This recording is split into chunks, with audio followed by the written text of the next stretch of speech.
అనిపించింది sir? Experience ఎలా అనిపించింది సలార్ మూవీలో? Experience is really good. అయితే ఇక్కడ మెథడ్ యాక్టింగ్ చాలా యూజ్ అయింది. అంటే సెటిల్డ్ యాక్టింగ్ చేయాలి దీంట్లో. ఎక్కువ చేయొద్దు, తక్కువ చేయొద్దు. ఇప్పుడు నేను చెప్పిన డైలాగ్ లో ఇలా బొమ్మలు ఎగిరేయడము, ఇలా చేశాను, ఇలా చెయ్యి లేపడం, అలా చేయొద్దు అనమాట. ఎలా ఉంటుందంటే ఎమోషనల్ ఎక్కడ కూడా నీకు ఐబ్రోస్ కానీ ఐస్ ఇంటెన్షన్ ఇలా చిన్నగా పెద్దగా చేయడము, లేకుంటే అంటే సుల్తాన్ అన్నప్పుడు ఇలా అనడము, లేదంటే నీకు గుర్తుందో లేదో ఇలాంటివి రావద్దు అనమాట. అసలు ఎక్స్ప్రెషన్స్ ఉండొద్దు, ప్లెయిన్ గా వెళ్ళిపోతూ ఉండాలి. ఆ బీజిఎం వాయిస్ తోటి వెళ్ళిపోతూ ఉంటుంది. ఎట్లా ఉంటుందంటే నేను ఫస్ట్ ఇలా ఎక్స్ప్రెషన్స్ తోటి చేశా. డైరెక్టర్ అన్నాడు మీరు అలా మూమెంట్స్ ఏం చేయొద్దు, మామూలుగా ఇప్పుడు మాట్లాడుతూ ఇలా మూవ్ చేస్తుంటాం కదా, అవి చేయకుండా సెటిల్గా చెప్పాలి అన్నాడు. 35mm లెన్స్ వేసాడు, అలా తీసుకెళ్ళిపోయాడు క్లోజప్లో. సో ఇలా వస్తుంది అది.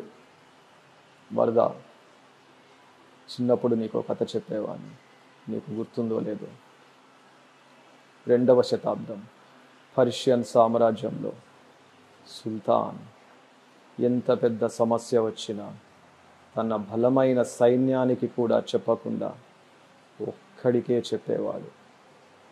సుల్తాన్ కావాలన్నది ఏదైనా తెచ్చిచ్చేవాడు, వద్దన్నది ఏదైనా అంతం చేసేవాడు. వాడి పేరు అనగానే వాడు అక్కడ భలే చెప్పారు సార్, సూపర్ గా చెప్పారు. ఇప్పుడు మీ ఓన్ స్టైల్ ఏదైనా చెప్తారా మూవీలో కాకుండా, ఫుల్ ఆఫ్ యాక్టింగ్ తో? అంటే థియేటర్స్ చేసినప్పుడు బాడీ మూమెంట్ ఎక్స్ప్రెషన్స్ ఎక్కువ ఉంటాయి. అవును. ఫిలిం యాక్టింగ్ కి థియేటర్ యాక్టింగ్ కి డిఫరెన్స్ ఉంటుంది కదా. సో ఫిలిం లో ఎక్కువ సెటిల్డ్ గా ఉంటుంది. థియేటర్ చేసినప్పుడు we have to move our hands and. So recent గా రవీంద్ర భారతిలో ఒక షో చేశాను నేను, స్వయంవరం, మహారాణి స్వయంవరం అని. దాంట్లో విలన్ ఫణీంద్ర భూపతి క్యారెక్టర్ చేశాను. అది ఎలా ఉంటుందంటే, నటు ఈ పిలుపునే నేను అల్లుడు గారు అనేలా మారుస్తాను చూడు.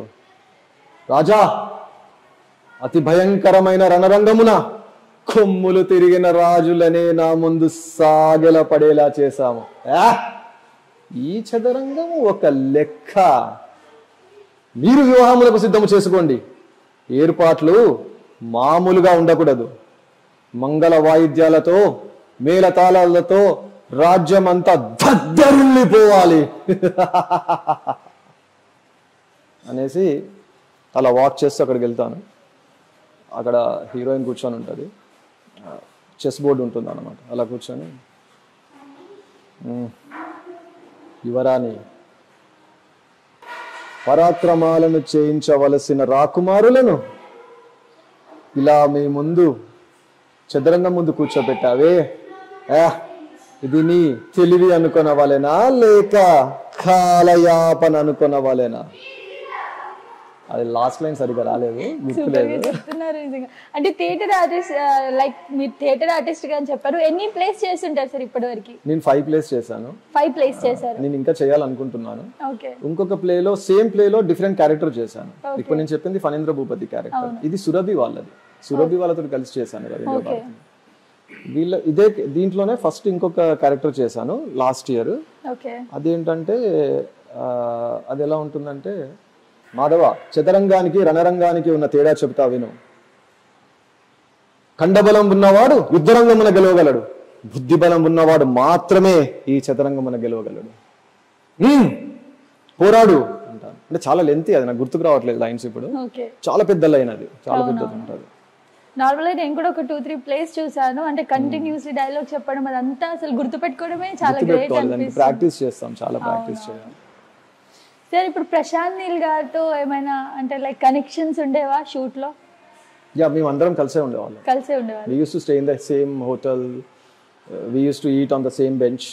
ఓకే. అంటే లంచ్ కానీ షూట్స్ లో కూడా అందరం ఒకటే. అక్కడేం ట్రీట్మెంట్ డిఫరెంట్ ఏం లేదు.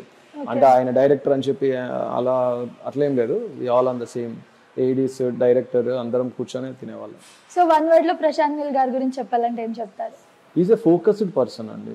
అంటే he know what is doing. ఇతను ఏంటంటే ఇట్లాంటి డైరెక్టర్స్ గాడ్ గిఫ్ట్ అన్నమాట. లైక్ రాజమౌళి గారు, ప్రశాంత్ నీల్ గారు, వీళ్ళందరూ ఏంటంటే చాలా ఫోకస్డ్గా ఉంటారు, చాలా డెడికేటెడ్ యాక్టర్స్. నేను డెడికేషన్, ఫోకస్డ్ హానెస్టీ ఇవి ఉంటాయి. ఒక ఎగ్జాంపుల్ చెప్తాను. నేను రీషూట్కి వచ్చినప్పుడు థైలాండ్ నుంచి ప్రశాంత్ నీళ్ళు అన్ని పట్టీలు కట్టుకొని ఉన్నాడు. Is wearing all Band-Aids. Okay. అయితే నేను అక్కడ అడిగాను ఒక అతన్ని, ఏమైంది సార్కి అని అడిగితే అది నిజమో లేదో నాకు తెలియదు.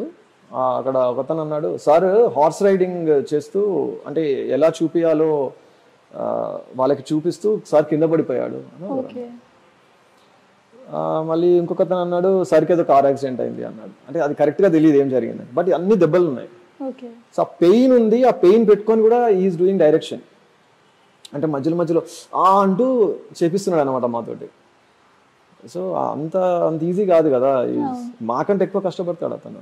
As an artist we only deliver dialogues. మాకు ఇచ్చిన స్క్రిప్ట్ మేము చదువుకొని మా ఎమోషన్ని యాక్టింగ్ని యాడ్ చేసి డైలాగ్స్ చెప్తాం అంతే. ఆ కెమెరా చూసుకోవాలి, మమ్మల్ని చూడాలి, బ్యాక్గ్రౌండ్ ఆర్టిస్టులను చూడాలి. ప్రభాస్ గారితో ఎప్పుడైనా అంటే చూడడం కానీ మాట్లాడడం జరిగిందా షూట్? మా షూట్ అంతా వాళ్ళ షూట్ అయిపోయిన తర్వాత వచ్చింది. అంటే లాస్ట్ ఎప్పుడైతే ఆ ప్రభాస్ పృథ్వీరాజ్ మూవీ షూట్ అంతా అయిపోయిందో తర్వాత తీసారు మా షూట్. ఓకే. సో ఎప్పుడు కలవలేదు హీరోయిన్ ని, శృతి హాసన్ ని కూడా? నో ఎవరిని కలవలేదు. కానీ నేను పృథ్వీరాజ్ గారిని ఐ థింక్ 3 years బ్యాక్ నేను బ్రో డాడీ అనే ఒక మూవీ చేశాను. I did a small family role. Mohan Lal గారి బ్రదర్ లాగా చేశాను బ్రో డాడీలో. అప్పుడు అతనే, ఆ పృథ్వీరాజే అతనికి he's the director and he's the hero of that movie. అప్పుడు కలిశాను అతను. ఓకే. అండ్ ఇప్పుడు మీ కార్తికేయ గారి గురించి చెప్పండి. అంటే అతనితోనే ఎక్కువ మీకు సీన్స్ ఉంటాయి కదా, లైక్ మీ ఇద్దరు బాండింగ్ కానివ్వండి, డైలాగ్స్ కానివ్వండి. కార్తికేయ ఎలా అనిపించాడు మీకు? కార్తికేయ బేసిక్గా ఎవరితో ఎక్కువ మాట్లాడేవాడు కాదు, కానీ నాతో అయితే మాట్లాడేవాడు. అంతే, ఇంకా నాతోటే ఉండేవాడు ఎక్కువ. నైట్ షూటింగ్ అయిపోయిన తర్వాత కూడా డిన్నర్ కూడా ఇద్దరం కలిసి చేసేవాళ్ళము. అంతే, ఇంకా వాడు is a boy, what I will talk with him. Acting గురించి ఏమైనా చెప్పండి. Is very focused and is very honest. అంటే మేము సెట్లో ఉన్నప్పుడు వేరే ఏం ఆలోచించాము. We don't look for comforts. ఇప్పుడు కార్తికేయ కానీ నేను కానీ కంఫర్ట్స్ గురించి చూడము. అంటే మాకు వ్యానిటీ వ్యాన్ కావాలి, మాకు ఇలాంటి ఫుడ్ కావాలి, అలా మాకు సర్వీస్ కావాలని ఎప్పుడు అనుకోలేదు. మేము అక్కడ వెళ్ళాము అంటే we're totally focused on the character. Karthikeya అలా ఉండేవాడు, నేను అలాగే ఉండేవాళ్ళం. ఏదన్నా చిన్నగా మధ్యలో ఏదైనా కరెక్షన్స్ డైరెక్టర్ వచ్చి చెప్తారు కదా, ఇలా అన్నప్పుడు నేను ఒకటి ఇలా అంటే అతను కూడా ఇలా ఉంటే బాగుంటుంది బాబా. Uses to call me Baba. Character లో ఇన్వాల్వ్ అయిపోయాడు, నేను కూడా ఇన్వాల్వ్ అయిపోయాను అంతే. మళ్ళీ కూడా ఈవెన్ ఆఫ్టర్ షూటింగ్ ఆల్సో డిన్నర్కి వెళ్ళిన లంచ్ లో కూడా బాబానే పిలిచేవాడు. నేను కూడా వరదా అనే. సబ్స్క్రైబ్ చేయండి. Please do subscribe to please like, share and subscribe to top Telugu TV. Top Telugu TV.